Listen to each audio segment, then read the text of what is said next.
All right, Kiss Army, welcome to the KissFAQ podcast. Thank you for giving us your time today and letting us into your head. I hope we don't do any damage. This is a Kiss-related podcast by the board, for the board. We hope that you enjoy.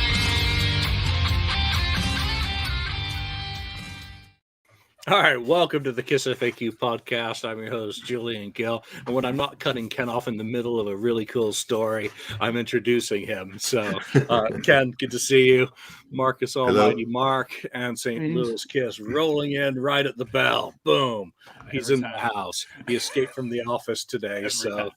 Yeah, no, it's good to see everyone here.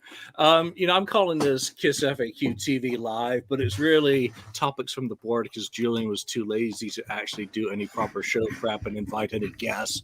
But you know what? Three Sides is hitting home run after home run after home run. I don't care if you people hate them.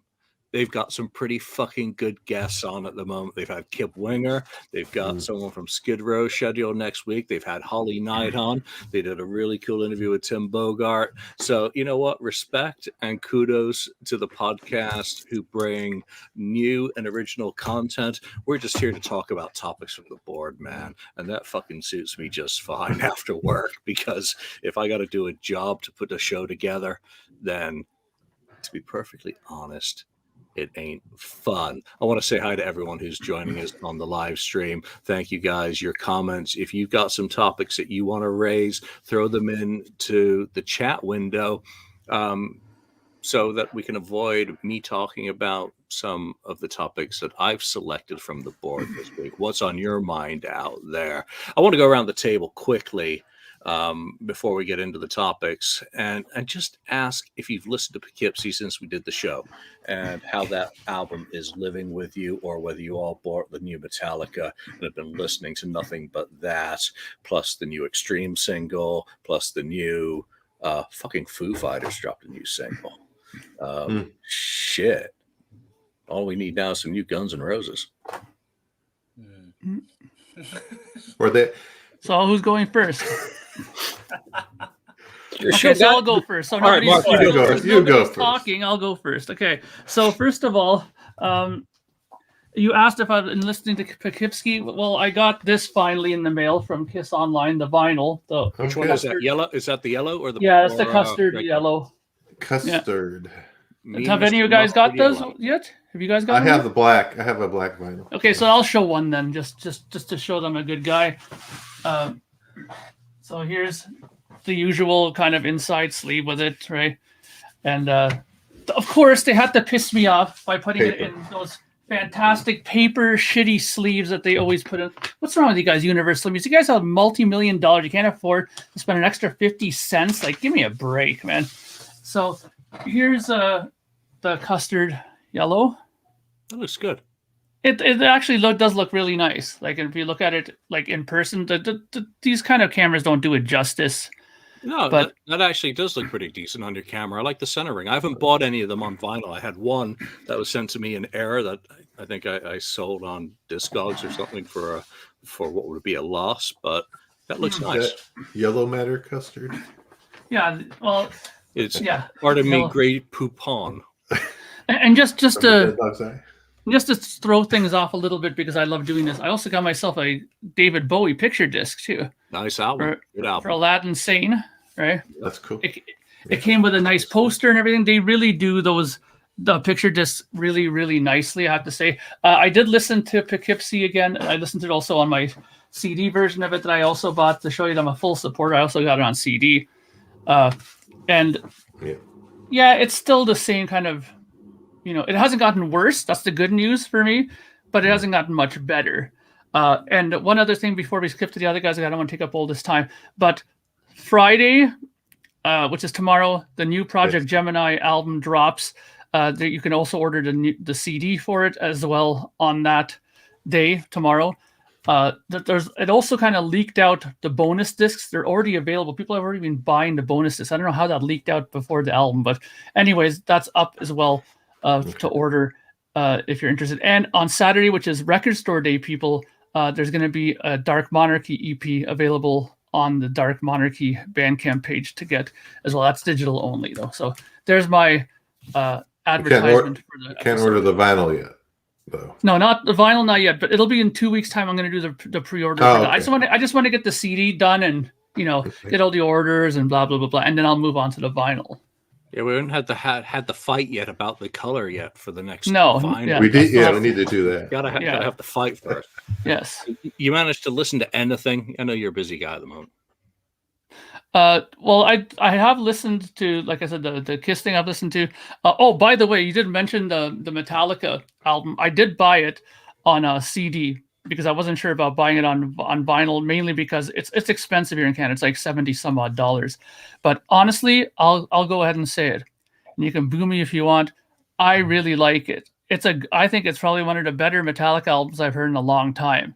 I wasn't impressed with some of their prior records at all, and I actually really like this one. I mean, this is the first time I caught myself cranking a Metallica CD in my car in a long time, since Master of Puppets or Justice for All and stuff like that. I'm not going to say that it's equal to that, but there are some really good songs, like Crown of Barbed Wire is really good. The title track 72 Seasons is really good.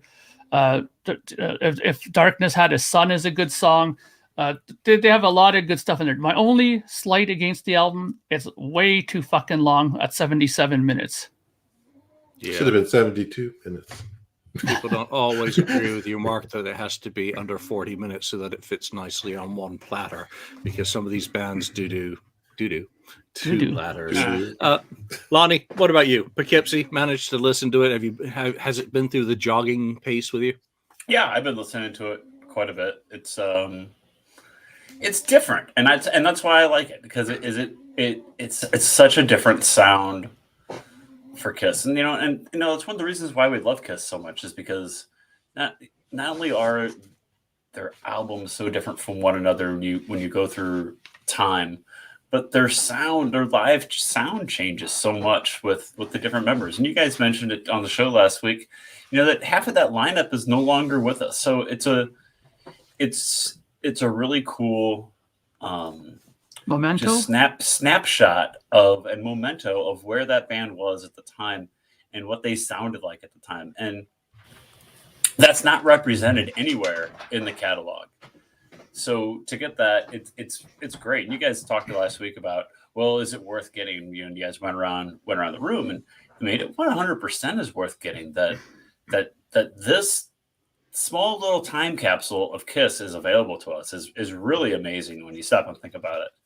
And most of us didn't even know that a soundboard of the show even existed. So I've really been enjoying it and just picking up on different things each time I listen to it.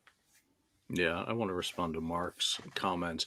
I like the new Metallica too, but it wasn't an instantaneous wow, that album. It took quite a few listens to get back into it before I really felt that it was continuing on the same vein that they started with Death Magnetic. It's not really a quantum leap from that or for Hardwired. And Lux Eterna for me was really the best song on the album, which was released straight off the gate. Second best for me currently, 72 Seasons is absolutely spectacular, which is of course the opening track. So again, this is a band that's 40 years old that's still putting out new music. Yeah. I'll take new music from any band, even, if it's stuff like Hard School, Guns N' Roses, putting out those singles. It was new music from the band, even if it's new old music, whatever. I just want to hear something new. The new Foo Fighters, I was really excited to hear. No idea that, they'd even gotten to that stage. I just commented the day before that I was actually enjoying the break from Dave Grohl 24/7. And regardless of the unfortunate circumstances that led to it, it was nice for him not to be everywhere all the time. And then they drop a single the next day. I was like, cool, so instantaneous change of point of view. Ken, Poughkeepsie stayed in your rotation? Ken, just 1 second. Sorry, before you say something, I just need to add one thing. Sorry. About the Metallica thing. Sorry, Ken, I promise I'll shut up after this. The Metallica so thing, angry. No, because you guys said that, it's a good thing that they're making new music. They're 40 years old, blah, blah, blah. People, let me tell you something. This album. Blah. I said it. You just said I blah, blah, blah. Thanks, Mark.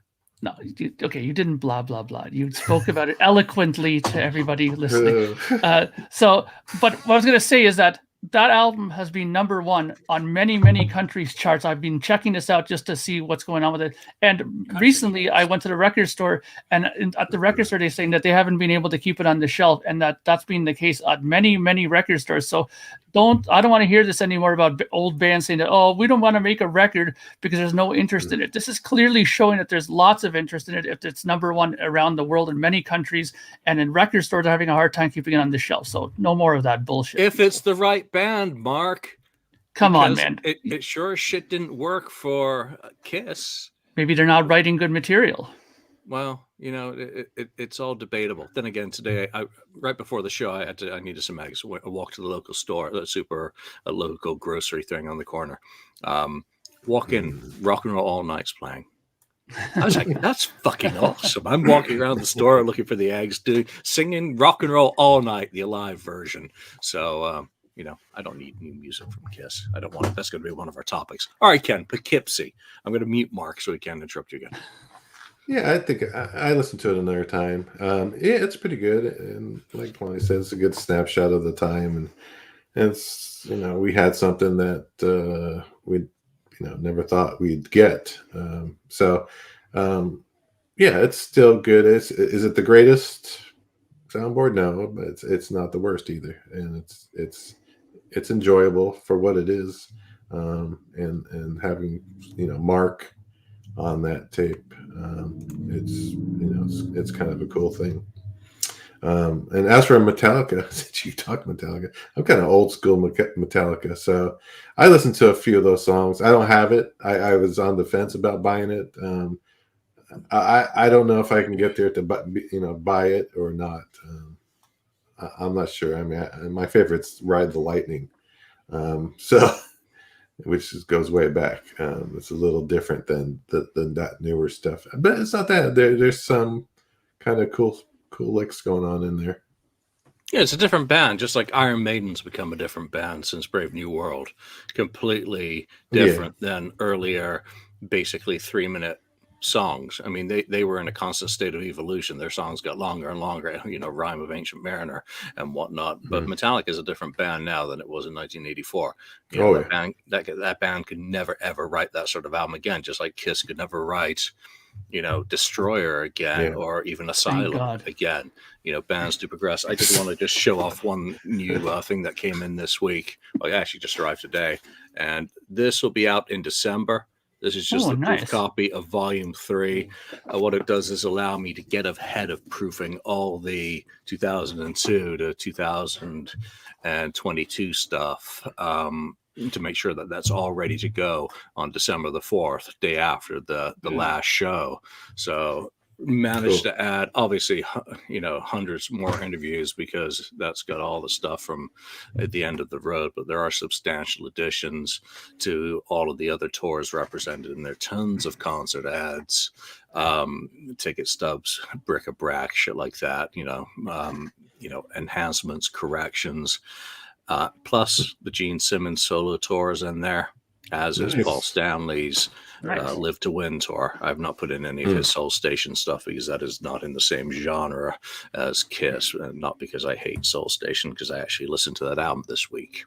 So let's get into some of the topics from the board. And, one of the things that is very current affairs is some of the AI music that has been dropping from the likes of, I think Drake was the most recent one to appear. Oasis. That people are using AI technology now to create faux tracks from their, from artists.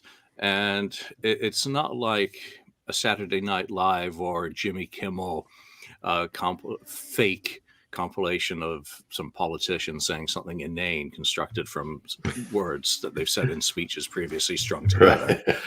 They're actually coming across quite plausible, and that's even in the infancy of the technology. Now, the thread on the FAQ was, is this how we get new music from the originals? And to me, that's fucking worse than Menudo.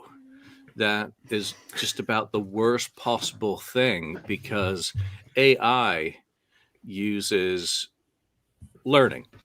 so it gathers shit from everything that is accessible, whether it's art. When you ask an AI art program to create a picture for you, it's actually stealing artwork from artists and concatenating it into an image for you without necessarily having cleared those usage rights from the artist. That is one very sticky wicket for it immediately out of the box, especially when it comes to music rights. And just as a side point to that, I'm currently writing the Get a Grip chapter of the Aerosmith book, and Get a Grip they've released today.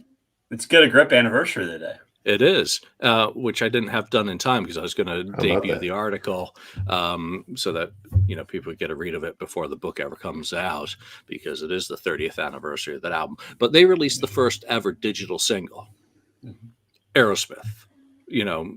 How the big boys do it in 1994 was dial up to CompuServe, download a 4 meg WAV file, which was real.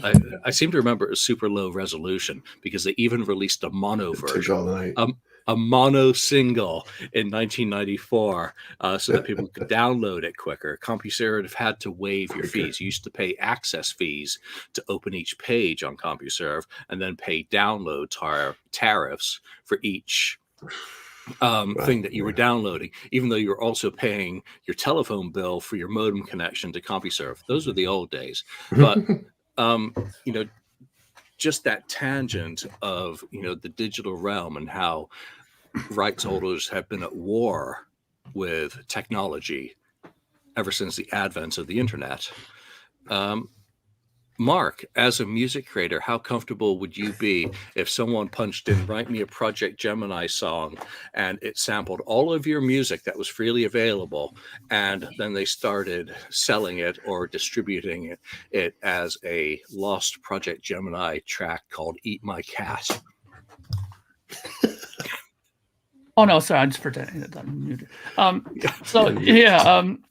don't know. I think that... I think it would piss me off, to be honest with you, because, I pride myself on, taking the time to sit down and actually work on my music, to write stuff. And, using AI to come up with a song is just fucking lazy. It's, if you don't have any ideas for songs, just openly admit it and just take a bit more time and come up with something instead of using a stupid AI thing to make a song. If you're doing it for fun, like if it's some kids doing it for whatever, then I can, maybe understand. But if this is going to be another one of these things where the Russians, capitalize on the lack of copyright and stuff like that and release stuff illegally like they do with Zappa records in their country, then I'm not going to be for that. I think it's complete bullshit. But, technology is something that unfortunately you can't stop. Once it's out and people start using it, it slowly spreads like a virus everywhere, and then everybody will start doing it. Hopefully it becomes one of these things that just become, old hat, and people just fucking say that's something that was happening in 2023 and that's it, right? But I can't see a great appeal to that. I mean, the whole thing about the music, writing songs in general, is that you're getting music unique to the person who's doing it, right? I mean, when Nikki Sixx writes a song, it sounds like something that he would do. When Grohl writes something, when Grohl writes something, it's his kind of writing, and every artist tries to get to the point where when they write a song, people know that it's them. Just like when Axl and Slash write a song together, it's their music, right?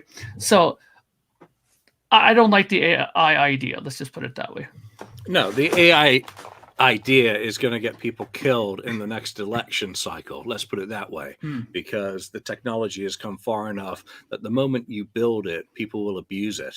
And that's what scares me. I don't think you can replace the originals with a substitute sweetener is still not sugar. Lonnie, do you think that feeding in all of the Kiss songs into an AI engine and saying, write me a Peter Criss hit, or write me a song as Paul Stanley can still sing? Actually, put Sonic Boom and Monster in and say, make it sound like Paul did in the 70s.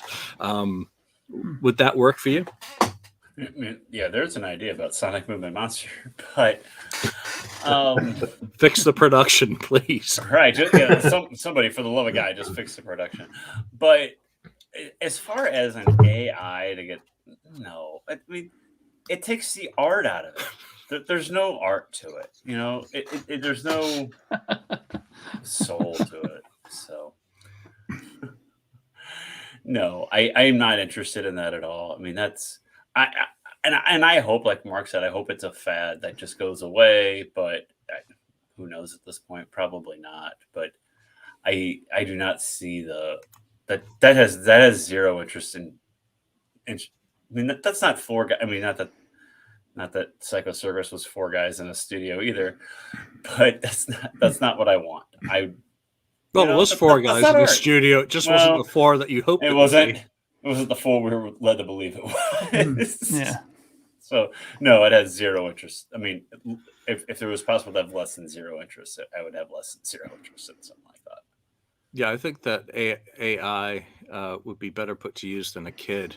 You know, creating some bullshit would be kid gets a guitar, kids get a keyboard, and fuck around with that and learn how to make real music. Yeah, rather than, you know, I recorded a demo this week, you know, and no one will probably ever get to hear it, but I still create music for my own shits and giggles, and don't need to pretend that I'm Keith Richards or, you know, someone who actually has talent. Ken, AI, would you be down with a fake Paul Stanley? And is it really that much different than, say, Tommy Thayer, you know, playing the role of the spaceman? Getting a computer to do it? Tommy Thayer's not AI? He's not a robot? Wow. No, he's... give me a break. No, AI, no. Give me a break. I listened to that one song. It's supposed to be like Oasis, right? You actually listened to something that might be Oasis? Shame on you.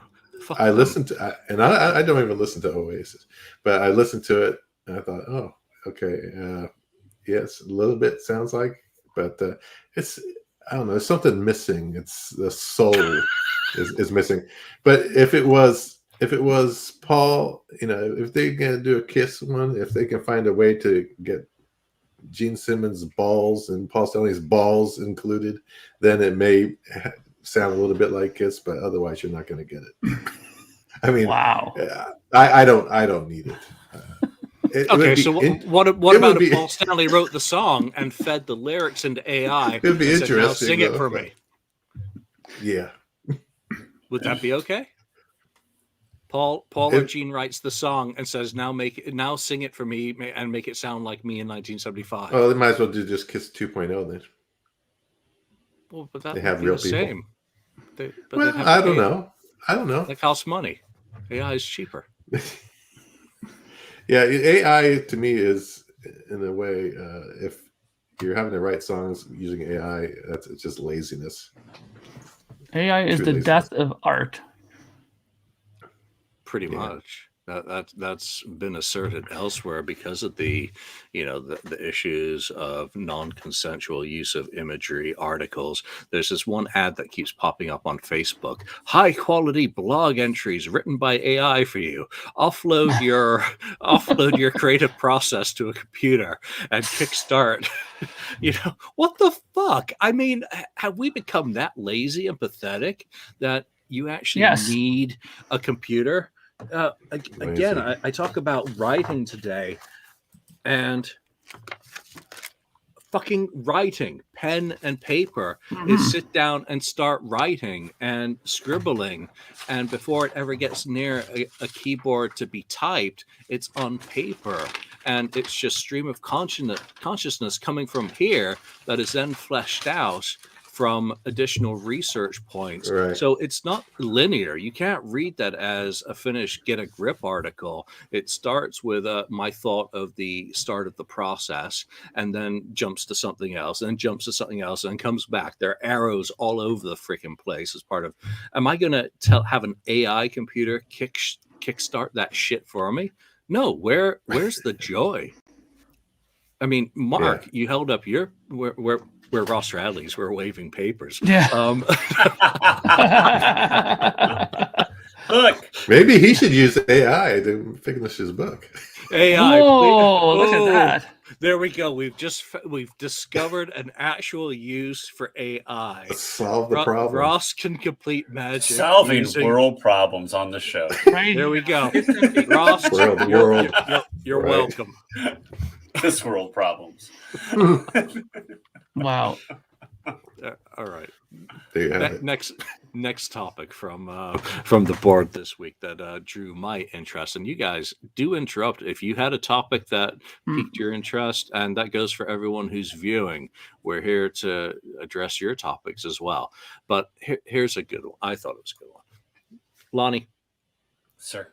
why was the Rock the Nation Live DVD not more popular than it is? It doesn't seem to be held in very high esteem by fans, even though it came off such a stunning tour with Poison. Well, I think that it is. I think that it is shot similarly to how Symphony was shot, and it might send you into a seizure Exactly. if you watch it. If you watch it with the lights off. Who are? And it's a shame. And it's a shame because people still talk, to Julian's point though, people still talk about that tour. That tour was a long time ago. That tour was almost 20 years ago at this point.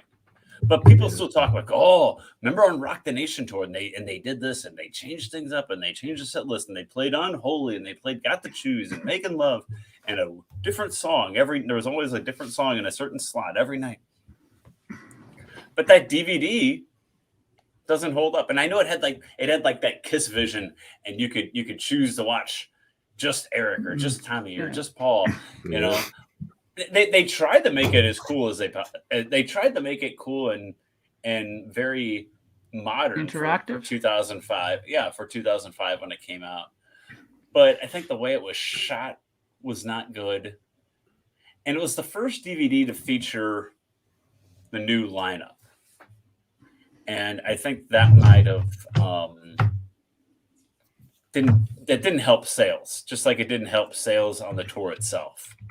That I don't think people, as far as the tour itself goes, I don't think people were ready for that lineup in 2004. Where by 2009, when they toured the States again, they didn't tour the States then for 5 years. That's how, people were not ready for that. But by 2009, people were clamoring. They were wanting Kiss, and Family Jewels is on and this and that. But in 04, I don't think people were ready for that. And then in 05, when that DVD came out, I don't think people were ready for it, and they weren't willing to accept it yet. And then the way it was shot just that put it over the top. And I think Alexander, hey buddy, good to see you out there. Thanks for joining. Commenting that it was too choppy. Yeah, those seizure edits and the interruptions. That it wasn't a show that you could watch straight through. Power Vision was cool that you could segregate just the camera view on one member. Ken, what's your thought on that topic? It's the exact same thing as Lonnie. I mean, the editing of that thing, I can't watch it. I cannot watch it in its regular form. I have to. The only way I can watch it is to watch either Gene the whole thing, or Paul, or whatever. And the other thing is, like Lonnie said too, is I always thought, well, it probably would have done a lot better if you still had Ace and Peter in the band. It would be, I think, more popular, definitely. But yeah, it's just, it's a sign of the times. They did a lot of that fast editing on everything around then, right? They were doing it on, they did in Symphony. But they did Symphony was worse in movies too, right? The Bourne movies or whatever, right? It was like, oh man, that doesn't bother. But that doesn't bother me as much on the Bourne stuff. It's actually distracting on Symphony. Spectacular. I've never been able to watch Symphony in one sitting. Well, apart from the fact it's not very good anyway. But it's brutal. Yeah. I just that is the key thing. Is the worst part of it is the editing, and that's probably why. And just another little thing. Yeah, another little thing is at that time. I went to that tour like you did, Julian, and they had that's when they started that instant live stuff. I listened to that a lot more than I watched that DVD. You know? I listen to those CDs actually quite a bit. I mean, because they're all a little bit pretty different. Good. You know, they're good. One of them, I'll listen to this one today on the run. I'll listen to this one while I'm cutting the grass, or this or that. You know, because they're all a little bit different from one another, because they do have a little bit of a rotating set list. And one more thing, real quick, before I get to Mark about his thoughts on Rock the Nation too, is that isn't it funny how they put out a DVD in 03 for Symphony, and then they put out a DVD for the next tour in 04 for the Rock the Nation tour? Where the hell was the video of the tour of 96 or 98 or 2000? But then all of a sudden we're putting out videos for every tour? That's crazy. Go ahead. Just imagine a proper reunion live they DVD can still do release. it. And don't get me wrong, Second Coming's great, but it's not what I think we were looking for. No. That's true, right? So I'm curious to talk. I'm actually anxious to talk about that too, but I'll get to the Rock the Nation thing first. I don't own Rock the Nation. I did see it at one of my friends' places, and I agree it's very choppy, very hard to watch. I have Kiss Symphony. It is also difficult to watch. For some reason, I never really found it overly difficult to watch that one, but it does have the same sort of effect to it as well. But I think that what it is what I think Lonnie nailed it right on the head. I think that it was the wrong time to put it out because people were still having issue with the new members. I think because they are on it, people are kind of like, I don't know. I don't want to, Tommy's on it. There's no Ace. And, I think that was an issue still that early on in the Kiss thing, So I think that's, a factor in the Rock the Nation thing. Now, as for why didn't they do a 96, 97 DVD thing? Well, we've watched the bootlegs that have come out from a lot of these tours, right? That are on YouTube, like the Complete St. Louis or the Complete this or the Complete that, or they have a bunch of them on there where they have complete shows from the 96 and 97 tours. They were some of them were good, some of them were better than others, but I have a feeling that Paul and them looked at it and said, "Nah, man, it's too sloppy," or blah blah blah blah, or for whatever reason, I'm guessing that maybe that could have been something to do with Ace and Peter being on it. Maybe they would have held it up for some reason legally, for some reason. Who knows? I don't know the legal ends of that, but they obviously have enough footage of it from around to do it. But I'm guessing it's a sore spot for them with those guys. I mean, look at now. Even they don't want to have anything to do with those guys. Mark, you know what I think, Mark, is they didn't do it because they thought by putting out the DVD of their live show is going to cut into their concert sales because they're going to lose money. Where if they go, why do I need to go to a Kiss concert? I got the full show here, and they were continuing touring that lineup until early 2000. So I think that was their main reason for not even putting it out at that time. And you didn't have the YouTube or whatever back. Okay, but I mean, if they put the 96 tour one or 97 after the tours were done, I mean, the Psycho Circus tour was billed as a much different show, right? It was supposed to be 3D, blah, blah. So it's not like you're going to be seeing the same thing again on that tour, right? But I don't know. I mean, I like that lineup. I enjoyed myself seeing the 96 tour when they came to Toronto. I thought it was fantastic, but I've been very open in saying that when I saw them when they came to Hamilton in the Lost Cities tour, they were nowhere near as good already then in 97. So maybe they just didn't want to put the stuff up because maybe it just wasn't good, Well, Alive 4 should have been out before the end of 1997. They'd been off the road from July after Finsbury Park, curse it, and my broken down car. But that live album should have been out. In the UK, Greatest Hits came out. We'd already had Greatest Kiss, but we had our own Greatest Hits that's still in fucking print. Supposed to be a limited release, and I guess that's a perfect one out of the Kiss playbook. I think it's only just gone out of print. It's actually got a certification by the BPI as well, which is just fucking mental. But Alive 4 should have been the originals And, we shouldn't have had to wait until Kissology to get some live stuff. And there's still so much live pro shot shit. Some of which I've seen, which is just absolutely amazing. That would make a great DVD package if they had the inclination to not work at a snail's pace. Because the clock is ticking on fans, and that just really bothers me now. That on my Facebook, in the past week, I've seen 2 people who were friends, their wives, and it's both men because we die younger. Posting as their husbands that he went home to Jesus, and that just fucking breaks my heart. That fans are dying. The band, well, they're living. They're just doing things at their speed, at their rate, and there are no guarantees that we're owed anything. But it's just knowing how much there is that fans would really dig, that Kissology wasn't the end of it.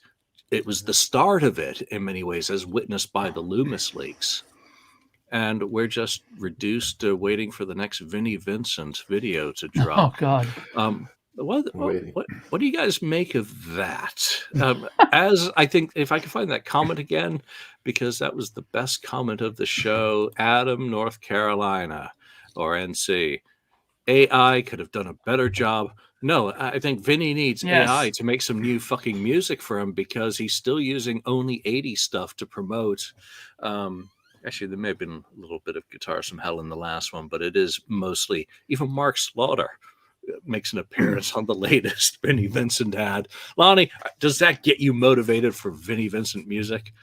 What is it? The Juggernaut? I mean, his album title now sounds like something from Anvil. No. Animal. Not at all. I don't know. I mean, to each their own. I say it on the show all the time. If that's what you want to do, I'm not going to tell anyone how to spend their money. And if that's what you want to do, that's great. I'm going to need some. Crazy Knight says, "Where's Drago?"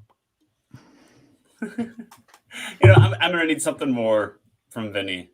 It's just not. It's not getting. It does not get me excited at all. It's not on my radar at all. I mean, I don't know about you guys or not. And I know Vinny has his hardcore fans that they're on pins and needles for this, but it's not even on my scope right now at this point. What about you guys? Actually, just before we go to Mark on that, Vinny's, I think, number 2, Roger's ill at the moment. So, thoughts out to him, and hope it's not too serious. And that, again, a music fan is a music fan. Hope you don't turn up, negatively. Stay positive out there. So, Mark. Yeah, that ad was something, wasn't it? I remember when I watched it the first time, I was like, what in the name is it? It was something like almost like a really bad Miami Vice, themed video with Vinnie Vincent music behind it. A lot of girls and stuff like that on there, obviously, which I guess for most guys would probably say it's not a bad thing to have, girls like crazy on a video, obviously. But there was just something about it. Just but but that's just it. I mean, you never know with Vinny, right? So I was a little, it just felt, something about it just felt odd. It just was very odd video. And the fact that they were playing clips with people like Mark Slaughter in it, I won't be surprised that video gets taken down, because I think if that reaches back to Mr. Slaughter, I don't think he's going to be too happy about his footage being used on something like that to promote something that he's probably clearly not having any interest in whatsoever promoting, So, but I have zero interest in attending something like this. I mean, he even had the gall to show like a big recording studio and all this stuff in there. I mean, I know that they're supposedly doing it at a recording studio, this whole album release, but is it actually an album release? Is that what it is being? I thought they'd already had an album release party with the fucking world's press there that no one's ever reported on. So it must have been one hell of a secure NDA. I mean, that's what I mean. The Sounds of Static. Is this actually going to be like a proper release of an album now, or what's going on here? I mean, it's the thing with Vinny, and I feel bad for some of his supporters because they're dropping a lot of money for these things. And we haven't heard diddly squat Well, we also don't know what they have actually heard. Let's be completely fair. That they have managed. I have heard audio from one of the events that was recorded, but at least to the wider public, people have not heard what goes on behind those doors when the pinwheels are eaten. But that's the thing, though. I mean, how many more times is he going to be able to get away with this before he actually has to deliver something that people can hear, not just people that paid that money? I mean, for it to be a viable release, there has to be something physically given out. And once, he has to come to the realization, once he makes a physical product of this, it will get out beyond his little private parties. I think that's why he's not making anything physical, because he's making a killing doing it this way behind closed doors and not giving anybody anything to take home with them. So let's just keep taking their money, because once he does make something physical and it comes out, then give it a couple of days and you're going to see on YouTube, Vinnie Vincent album in full on YouTube. Yeah, and then show up at an event and sign autographs for cash. Smart money. The only viable you're going to release you're going to get is if it's by Steve Vai. Ken, does that Vinnie ad get you excited? No. No. I don't know. To me, it seems like it's a joke. It doesn't even seem professional at all, right? It seems like someone just threw this together. I can't believe you would actually promo something with using that. It can't be serious. It doesn't seem serious to me. I thought it was a joke, to tell you the truth. That's the way it comes across to me. So yeah, if it is legit, I think, well, he needs a better PR company or marketing or whatever. Someone a better. I don't know what, but and as far as this record, well, hopefully there is something. And this event is supposed to have, right? It's people, someone, singer and band, other band members and that sort of stuff. So we'll see. We'll see. Have to wait and see what's next in the Vinnie world. Yeah, and I hope there is something in Vinnie world, because again, I would still love to have Guitarmageddon in pristine release quality. Yeah. I'm not going to pay him money for it though. It has to be through iTunes. If I choose only to do digital, right, or through a fulfiller who I can trust to fulfill. Which,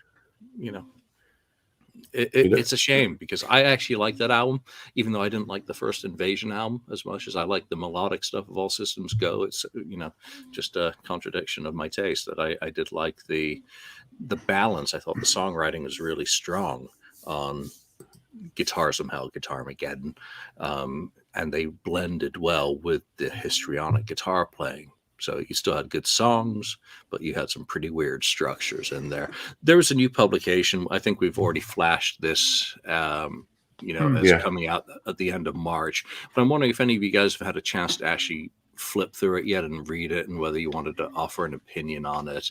It appears to be print on demand, judging by the... Oh, censor me. It's in camera. Wait a minute.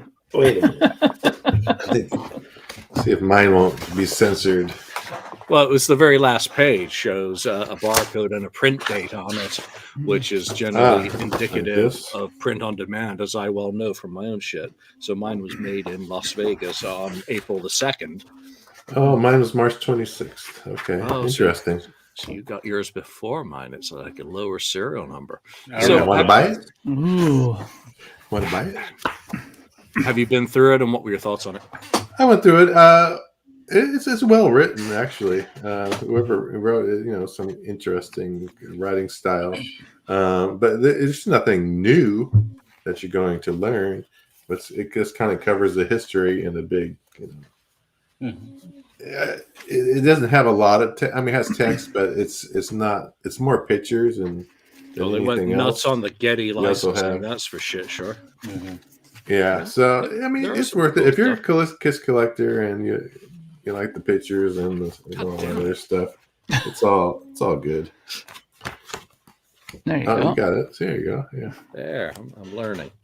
So it's not bad. They give you stats. Kiss sold 38,000 tickets in 47 minutes. That's the Detroit site. We all know that. So it's okay if you collect Kiss magazines. You probably want to get it.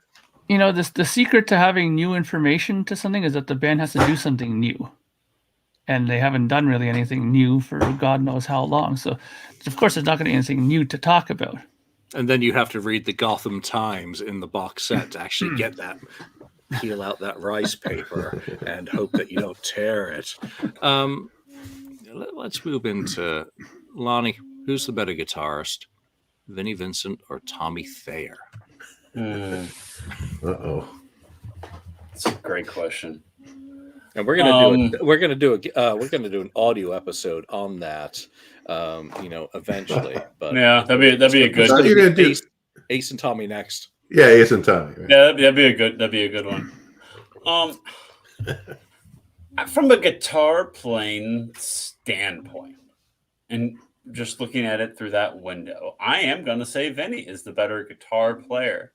Maybe not the more well-rounded individual, but the better guitar player as far as pure talent goes.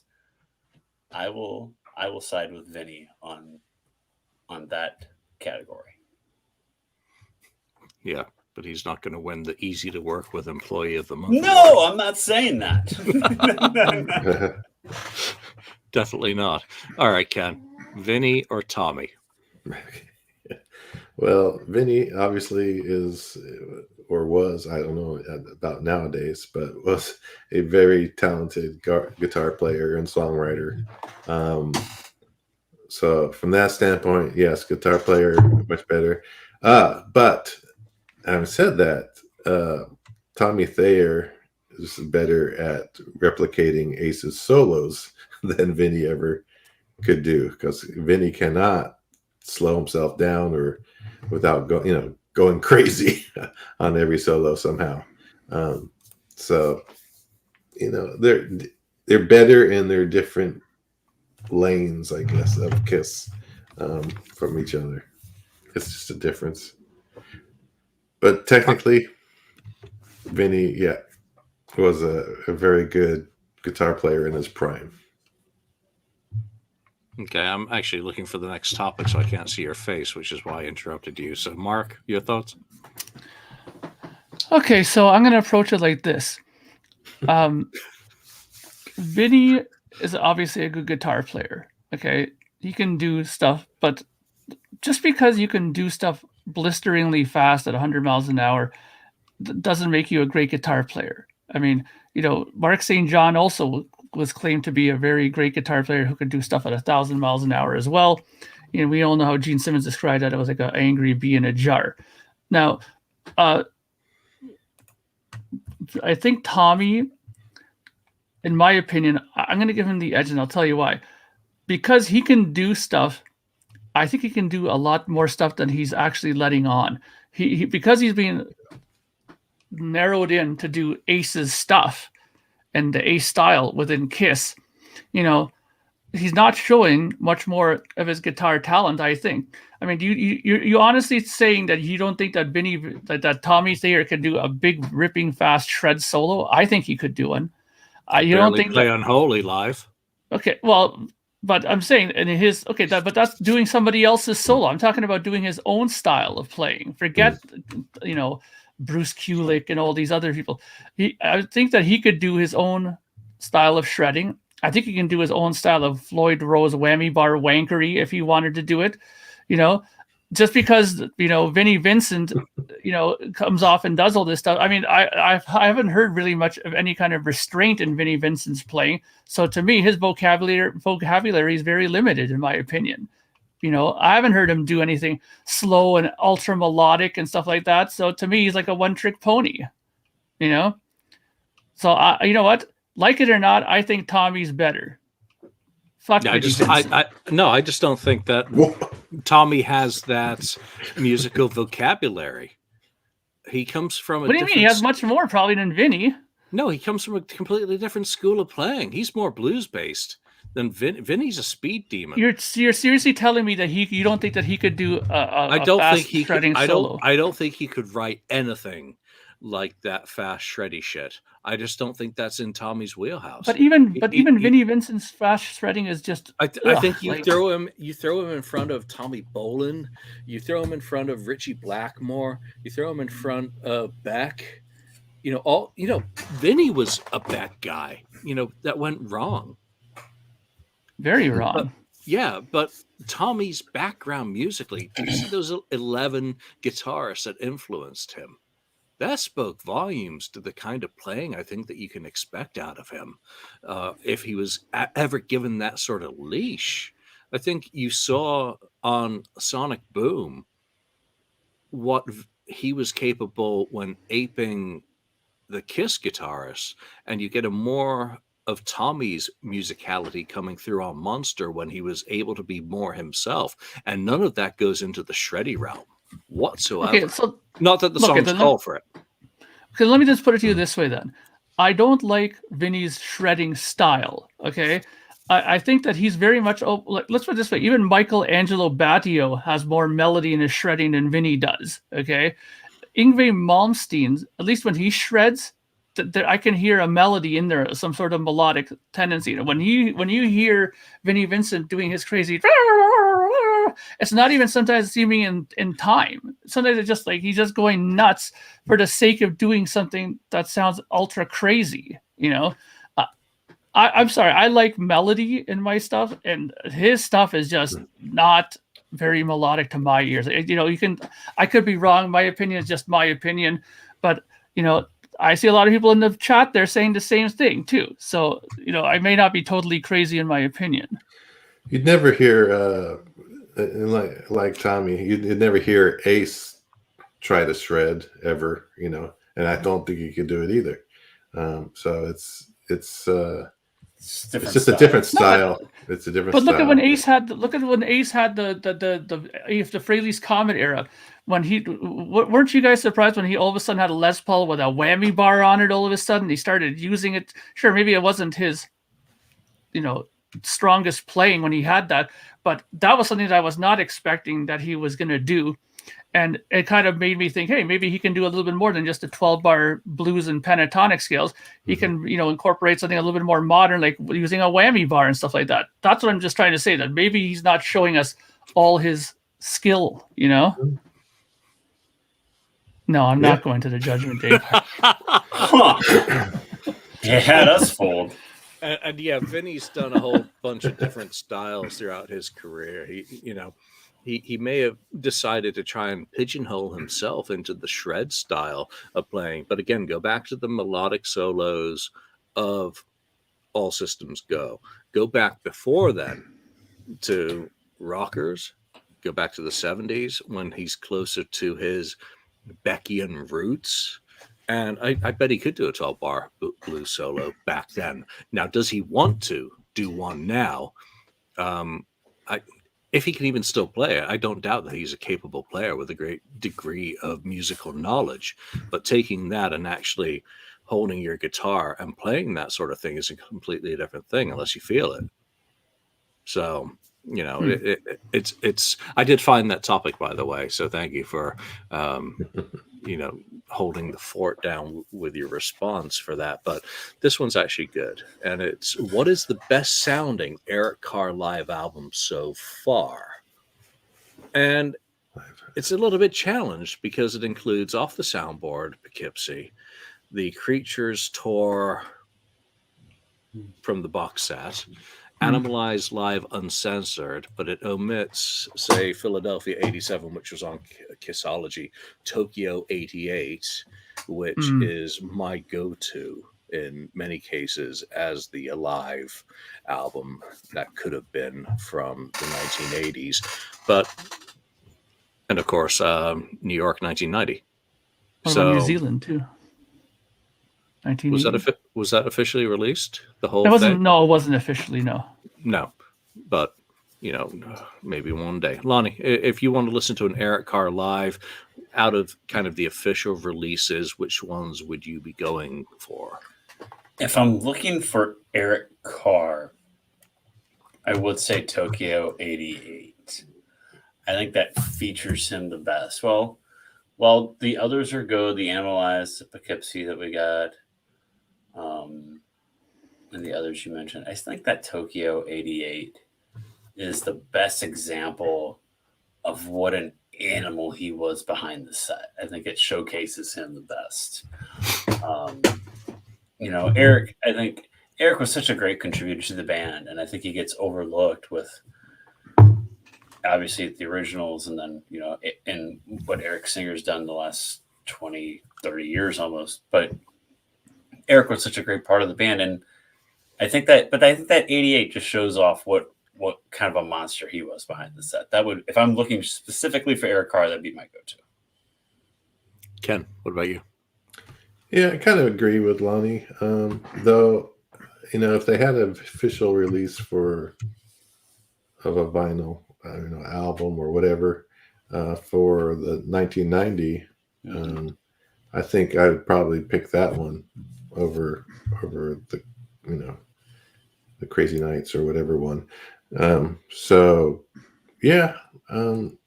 would still think I'm still waiting for 1990, and I'm thinking it would be a great one to have of Eric.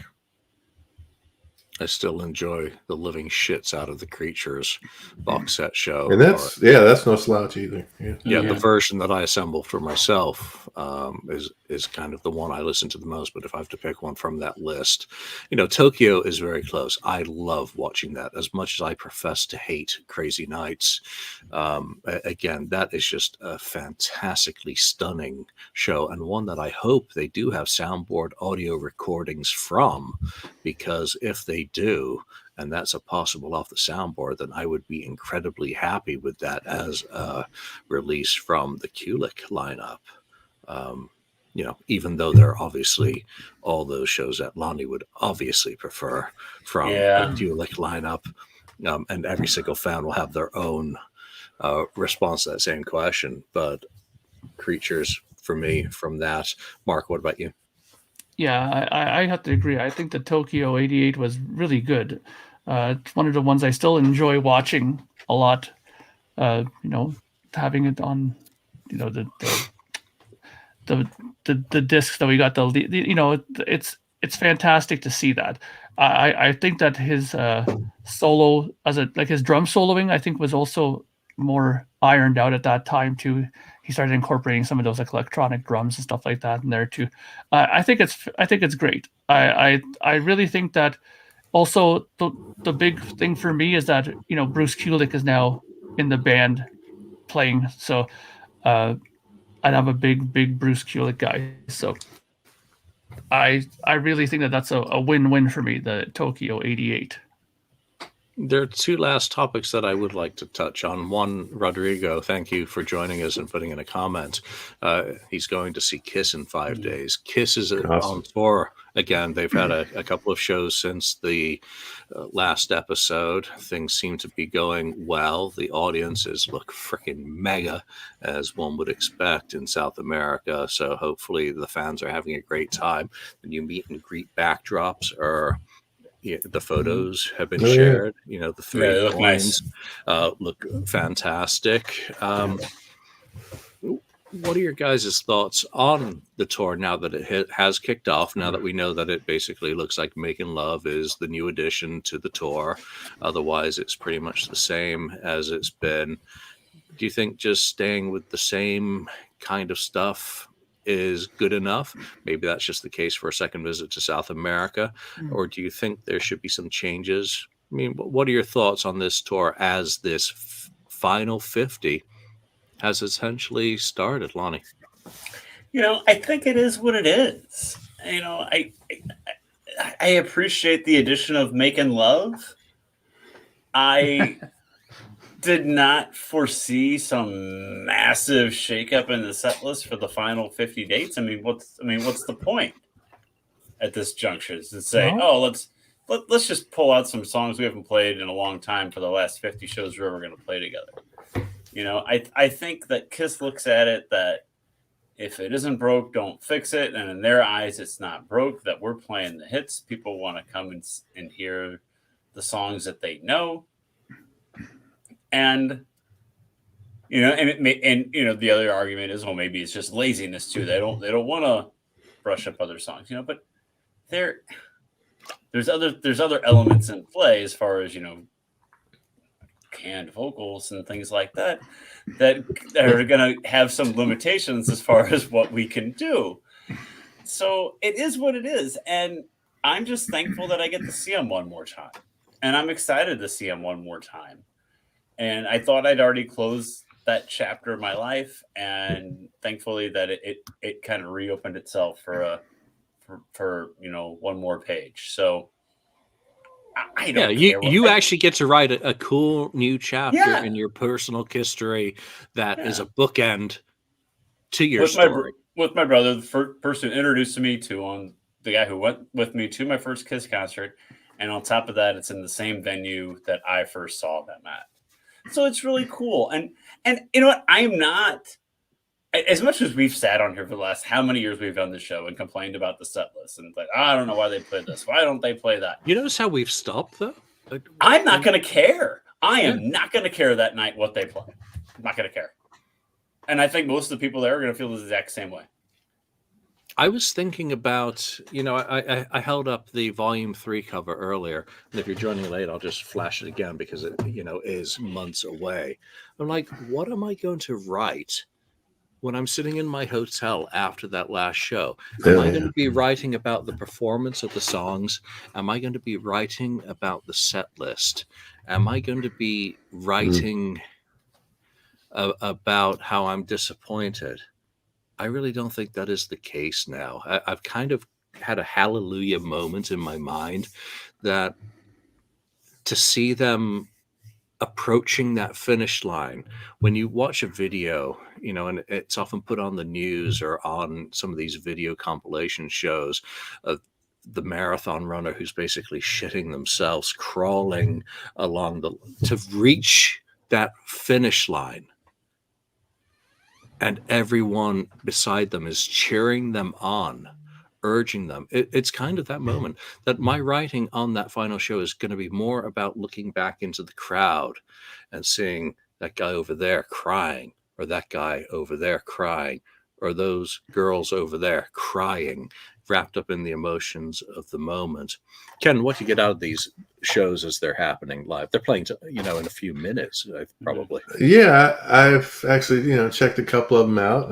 Unfortunately, the first one with, Gene had the, overheating there, but all seems good now. And I'm interested to watch some of them. I mean, I watched the ones from last year that were really, really good with the big crowds. And it's really great to see the big crowds coming out and seeing them. As far as the set list goes, it's not so unexpected that they're going to just stay with what works, I guess. And, though I would hope, but, again, I would hope the December dates that they do in New York, that they do something different for that. It's just not the same old thing. Life in the woods would be easy. Well, they won't do that. But I know it would be cool, but it wouldn't surprise me if they just stuck to the regular set list and just said goodbye. Of course they're going to do that. Good. We'll see you. I'm sorry. Said Dubai or goodbye? Yeah. They're not going to say that. We'll see you in Dubai. Anyone on Dubai? That's what they're saying at the end. Whole show without it. Mark, at the end, they're going to say, "We'll see you in Dubai." Any word on your box yet for Toronto? What do you think? Are you watching the videos? See, here's the thing.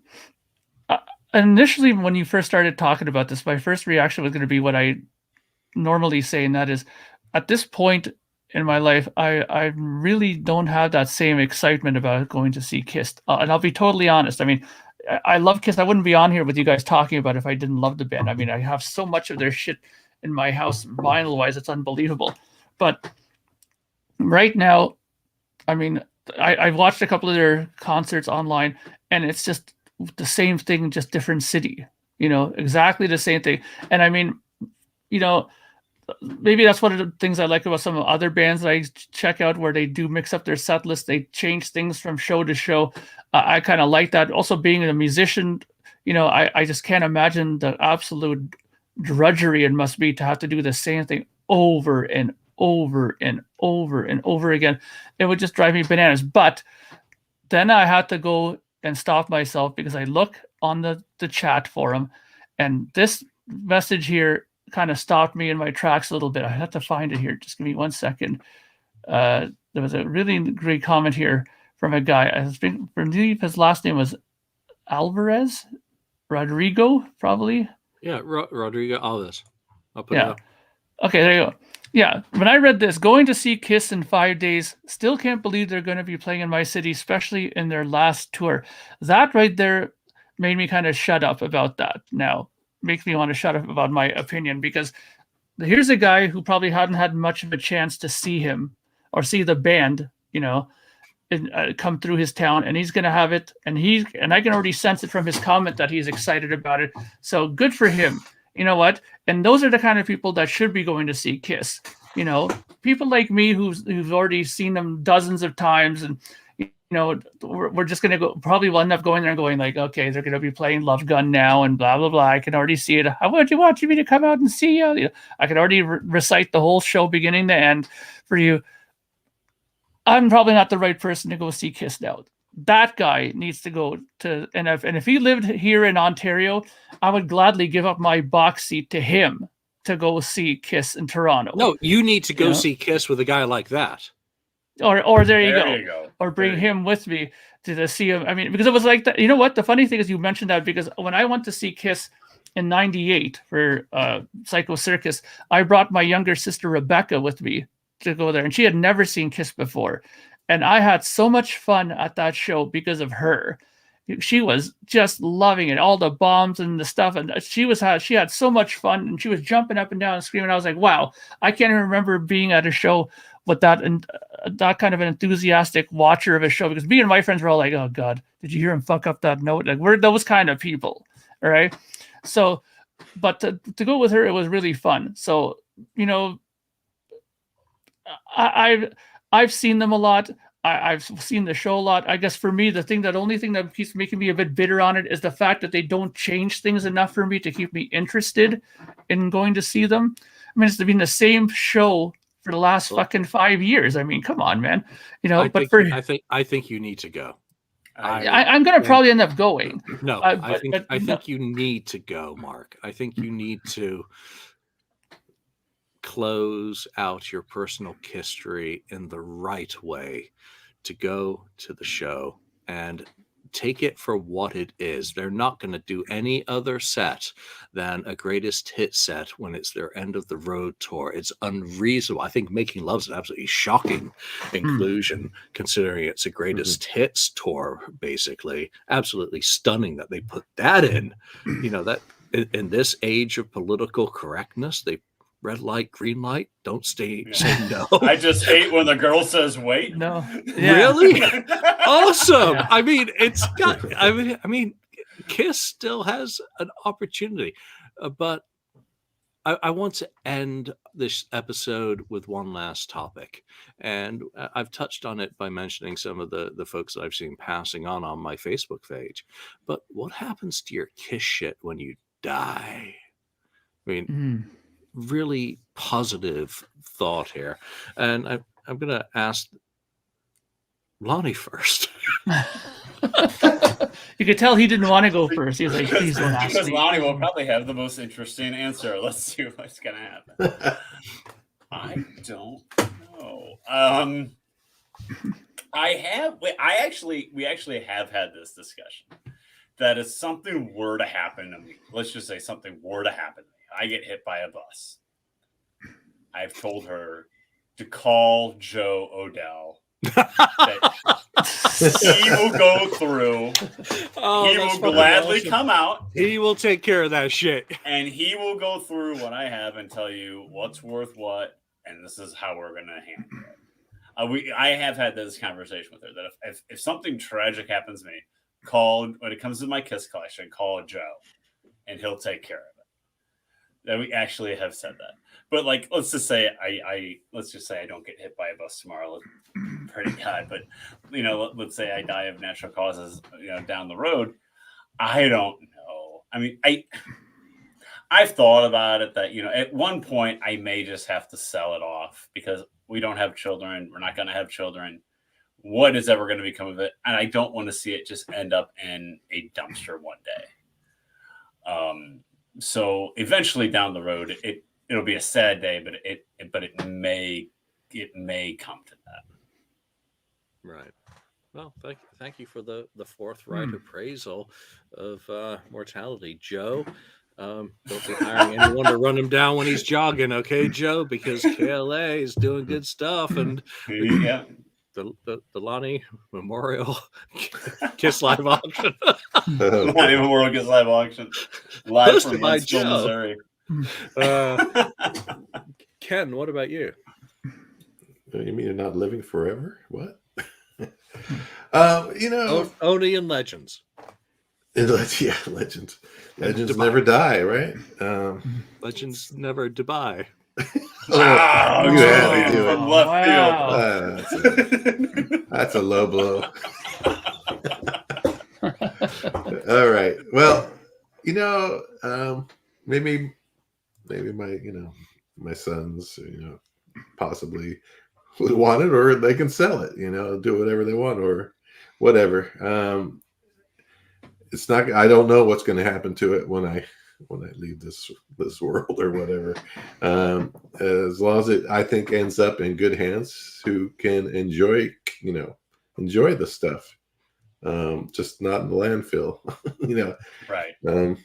I just hope, some newer, younger, obviously, Kiss fan out there can enjoy how I've enjoyed my collection of records and some other items.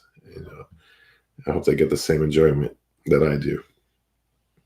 All right, so I actually signed up for a Kiss Live Auctions account with the intent of doing some live auctions. I am going to get around to it, but I'm actually going to unload all my shit, except for the stuff that is tied to rights and contracts, because it's time. I mean, this is the last on tour that I'm doing. I'm done and out of that after this tour. Even if Kiss then does announce a residency, I'm out in terms of publications on that. I will finish up Mass Hysteria if I can. But in terms of my collectibles, other than my photos and, backstage, stuff like that, my passes, my tickets, none of that has any meaning to me. And if it will bring someone else happiness and put some money into savings accounts for my wife or my son to benefit from, then that is of more use to me than the tangible goods. I feel like a little bit like George Harrison in the Beatles songs, when your goods start to weigh you down. I don't need things or trinkets. I don't buy TVs unless they die. I don't buy cars unless the transmission needs replacing. I don't do that. I fly first class when I go somewhere because that's where I'd rather put my money. But in terms of my collectibles, there are cassette tapes sitting in bank vaults and reels and stuff that are, again, tied to contracts, which are all handled for should that happen. And those would not be the sorts of things that ever go anywhere near an auction of any description. But, Michael James Jackson contracts, unique shit. I mean, I can't do anything with them when I'm dead. I don't fucking care one way or the other, but I would like to make sure that I at least depart with a clean as slate as possible to minimize the impact on those left behind, so that they don't have to worry about, well, what the fuck do I do with these 800 binders of freaking paper? What? Kiss 1974 Casablanca Records financial? What the fuck do I do? What were you doing with these, you idiot? So I'm going to get moving with a lot of the other music shit. It's going to go up on eBay. It's like 5 Van Halen CDs. Get what I can. It's easier than going down to Amoeba and getting peanuts on the dollar. But Kiss Live Auctions, I'll jump in if I can get a window where I can actually do it. Get rid of Greatest Kiss, get rid of, go through the vinyl that I've got that hasn't, even the stuff that's been dinged in transit, get what I can for it and move it on to a home where someone will appreciate it. I don't need it. I'd rather go to Hawaii with my wife and eat pineapple. Mark?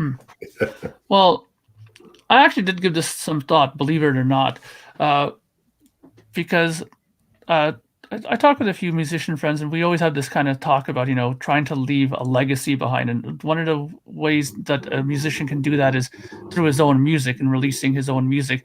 As long as you have something out there like that, then you're never technically dead to people when you have your own music out circulating out there. But one thing that I wanted to do, and that is, and I actually am going to set up an appointment with a lawyer for this, to do this, and that is, I wanted to take all my stuff musical, whether it's my Kiss collection, all my vinyl records that I have, everything like that, and I wanted to go to an auction of some sort that I'll arrange with them, but I want all the proceeds of it to go to a sort of a nonprofit that helps kids get instruments for either a school or for something where children can start learning to play music. And I want all that money to go to that, because I think it's extremely important nowadays, when we talked about all this AI shit and stuff like that going on, where if a kid is going to be interested in wanting to play music but can't afford to get a piano, or can't afford to get a keyboard, or can't afford to get a bass guitar or a trumpet or a saxophone or whatever he's interested in, to have some sort of space or place to go to, in these kind of organizations where they can go to and get help with that. Even some high schools, believe it or not, have trouble keeping their sort of musical supplies up to date because of funding.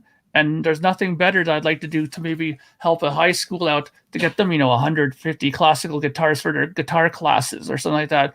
That's something that I think that would give me no problem to part with my vinyl records when the time comes. So I really want to get that done legally, so that when that does happen, I can go away with the peace of mind knowing that will happen on my behalf. I'm curious about you as an artist, though. What are you doing to kind of protect your musical legacy? Because obviously there are rights, and do you register all your music with SOCAN and any of the other rights holders and publishers, so that stuff can live on after you? Do you have a will? I mean, this all sounds very morbid, but let's think about the reality of what we've been through over the last 3 years, and what we see in our age group now, that every day is a gift. What are you doing to protect that musical legacy? And I must say, Mark, I applaud you for wanting to keep music alive in schools at a time that schools can't even afford fucking pencils. Music programs have been the first things to be fucking cut from budget. So that's really righteous of you. Yeah, well, I mean, SOCAN is one thing that I always have my stuff in. I mean, right now, last time I checked it, when I was uploading some more songs into their catalog, their system, I think I'm up to like 160 songs written that I've done that are on there. And, it's all cataloged in there. And also the government of Ontario has a thing where they write me every year whenever I release a record for me to contribute 2 copies of my record to their archiving system for all the musicians that live in Ontario, to have an archived collection of their works that within the province. But actually, I think it's a fantastic idea that they're doing that. So anybody who's lived here or has worked as a musician in this country, you can go to that archive and you look up their music, and they have actual physical copies there of their materials and works that people ever need to, get a picture of an album cover or something like that for years to come, right? So I think that's a good thing to do, and I implore people who are musicians that live here in Canada or even in America, because you can do that through ASCAP and BMI and all that. Register stuff. A lot of these things you can register for free, and even if it isn't free, it's not that huge an amount of money anyways, and it is going to keep track of your stuff. When you get radio play, and my stuff isn't exactly radio play material, but when it does get played, I do get a letter from them saying, guess what, you have a whole $1.60 in your account this month from plays from your music. So in the long term, that could add up after a while. So I'm doing it that way. I'm trying to make sure that I have my stuff taken care of. You know, some of my family are interested in it as well, so I keep them in the loop of what's going on. You know, my younger niece is really into music, so she has all my stuff on vinyl as well. So, you know, I'm really trying to get the next generation involved more in it, and I really would love to, you know, I would really love for that to happen, to know that the money that went from all these records that I collected and spent so much money on, some of them, that it goes to a good cause, you know? And I think that children are the way to do it, because they'll keep the music alive, right? Yep, and I've fallen behind on my Library of Congress registrations, you know, for photos that I own rights to and all that. I'm going to sell off the photos and the rights to those so that fans can own original 1974 Fillmore slides and the rights to them as well, because, you know, I'm done. All right.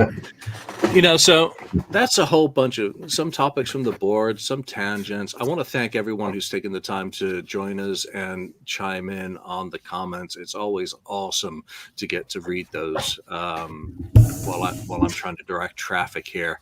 But, you know, for now, from Mark, Lonnie, Ken, and myself, thanks for joining us, and we shall see you next time.